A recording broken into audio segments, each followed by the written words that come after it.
This is a review of the Prestone Antifreeze Coolant that I'm going to be doing a review about. In this review, we're going to show you guys everything about this coolant. So about this coolant, I do want to mention that I've been using this for a couple years now. I use this for all my vehicles, and the vehicle I'm putting it on is for a 2011 Mustang. And this does state that it works for all vehicles. It's guaranteed for all vehicles, for all makes, models, and years.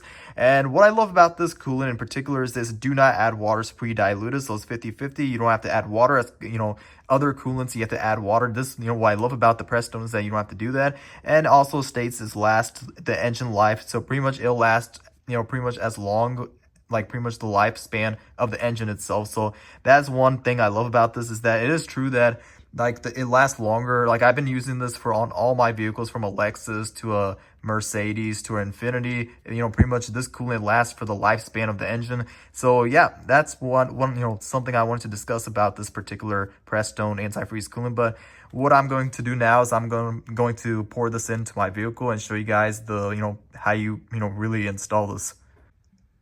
Okay, so installing the coolant is relatively very easy. Anyone could do this. It's very easy. All you have to do is this, you need a funnel, so that way you do a, you don't have like a big mess. You get your coolant right over here and you start pouring it in just like that. You could see that the color of the coolant is green, and that's how Prestone coolant is. It's, pretty much the color is green, and it stays green. Maybe over time it might change to yellowish. It'll change the color itself, but that doesn't really matter. All it matters is that, you have coolant in your car, and that's pretty much how you install it.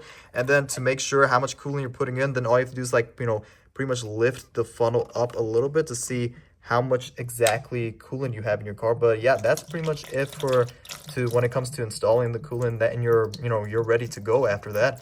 And yeah, I would definitely recommend the Prestone coolant. If you're looking for a coolant that lasts for a long time into your car, then Prestone coolant is probably the best one, since it works for all makes and models.